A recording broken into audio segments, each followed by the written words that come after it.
Welcome back guys. तो आपने mutual fund और इंडेक्स फंड के बारे में तो सुना ही होगा। हम लोग म्यूचुअल फंड और इंडेक्स फंड की तरफ तब जाते हैं जब हम लोग अपने पैसों की बहुत ही कम रिस्क के साथ एक लंबे टाइम पीरियड के लिए इन्वेस्ट करते हैं। तो अगर आप भी सोच रहे हैं म्यूचुअल फंड और इंडेक्स फंड में इन्वेस्टमेंट करने की, तो आपके लिए सबसे बेस्ट क्या होगा, चलिए समझते हैं। नमस्कार दोस्तों, मैं इनकी स्वागत करता हूँ आप सभी का। अगर आप इस चैनल पर पहली बार आए तो चैनल को सब्सक्राइब जरूर कर लें। अगर इन्वेस्टमेंट के तरीके से देखें तो म्यूचुअल फंड और इंडेक्स फंड दोनों अपने अपने तरीके से बेस्ट हैं। तो सबसे पहले समझते हैं इंडेक्स फंड होता क्या है। इंडेक्स फंड एक वो इन्वेस्टमेंट फंड होता है जो किसी मार्केट इंडेक्स को ट्रैक करने के लिए डिजाइन किया गया है। अब इसका मतलब यह है कि जब आप इंडेक्स फंड में इन्वेस्टमेंट करते हो तो Nifty 50 index fund, Sensex 50 index fund और BSC mid cap 100 index fund में लिस्टेड कंपनीज में इन्वेस्टमेंट करते हो। ये एक तरह से मार्केट एनालिसिस की तरह काम करता है। इंडेक्स फंड में निफ्टी 50 और सेंसेक्स 50 जैसे इंडेक्स फंड में लिस्टेड कंपनीज होती हैं जिनमें हम एक बहुत छोटे अमाउंट से इन्वेस्टमेंट कर सकते हैं। अब ये किसी भी कंपनी के शेयर्स खरीदने जैसा बिल्कुल भी नहीं है। इंडेक्स फंड म्यूचुअल फंड की तुलना में कम लागत वाले होते हैं। इंडेक्स फंड में हर कोई इजी टू इन्वेस्ट कर सकता है क्योंकि इंडेक्स फंड लिस्टेड कंपनीज के प्रॉफिट और लॉस को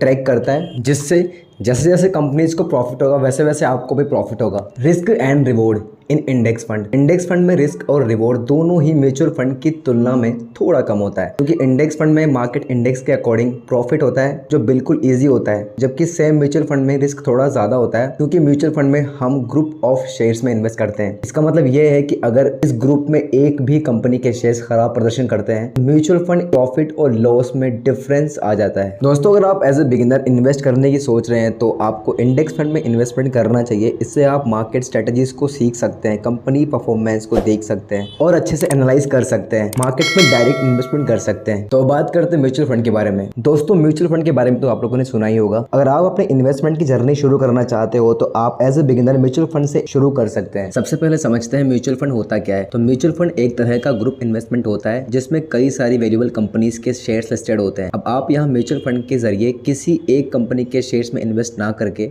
म्यूचुअल फंड में कई सारी कंपनीज में एक फिक्स अमाउंट इन्वेस्टमेंट कर सकते हैं, जिसे ऑन किया जाता है म्यूचुअल फंड के प्रोफेशनल फंड मैनेजर्स के जरिए, जिससे आपको किसी भी कंपनी के शेयर्स या इन्वेस्टमेंट के बारे में सोचने की जरूरत नहीं है। आपका पैसा म्यूचुअल फंड में इन्वेस्ट होता रहेगा रेगुलर बेस पर। म्यूचुअल फंड में आप SIP और STP के जरिए इन्वेस्टमेंट कर सकते हैं। दोस्तों, म्यूचुअल फंड के प्रॉफिट और लॉस को आसानी से समझने के लिए इसे 4 भागों में डिवाइड किया गया है। Equity fund, debt fund, hybrid fund, ESS fund. Equity fund में आप म्यूचुअल फंड के जरिए सीधा शेयर्स में इन्वेस्ट करते हो, जिससे आपको रिटर्न अच्छा मिलता है। इक्विटी फंड में रिस्क भी बहुत ज़्यादा होता है। अगर आपने बिना मार्केट को समझे इन्वेस्टमेंट किया तो आपको लॉस भी हो सकता है, पर अगर आपने सही से एनालाइज कर इक्विटी फंड में इन्वेस्टमेंट किया तो म्यूचुअल फंड में इक्विटी फंड से आपके सबसे ज़्यादा रिटर्न मिल सकते हैं। डेट फंड में बॉन्ड्स बने हुए होते हैं जिनमें आप इन्वेस्टमेंट करते हो। ये फंड इक्विटी फंड के मुकाबले थोड़े कम रिस्की होते हैं। अगर आप एज ए बिगिनर अपने इन्वेस्टमेंट की जर्नी शुरू करना चाहते हो तो आप एक long term debt fund choose कर सकते हैं। इन फंड्स का प्रॉफिट इक्विटी फंड के मुकाबले कम होता है। डेट फंड 2 तरह के होते हैं, फिक्स इनकम फंड और equity liquid debt fund. Fix income fund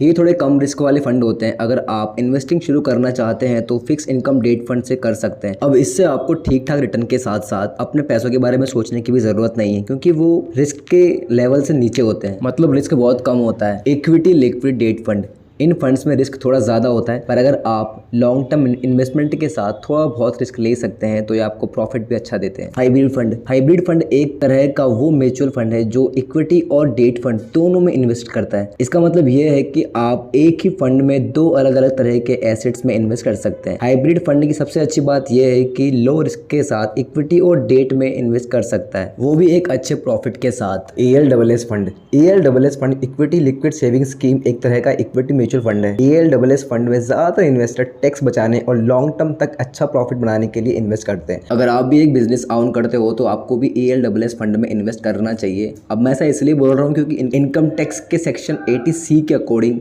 1.5 lakh रुपए तक का टैक्स डायरेक्ट मिलता है। बस कंडीशन है कि आपको इन्वेस्ट किए हुए पैसे को 3 साल तक यूज नहीं करना होगा लॉक इन के अकॉर्डिंग। और ऐसे ही पर्सनल फाइनेंस के बारे में जानने के लिए चैनल को सब्सक्राइब करना होगा, वीडियो को लाइक करना होगा।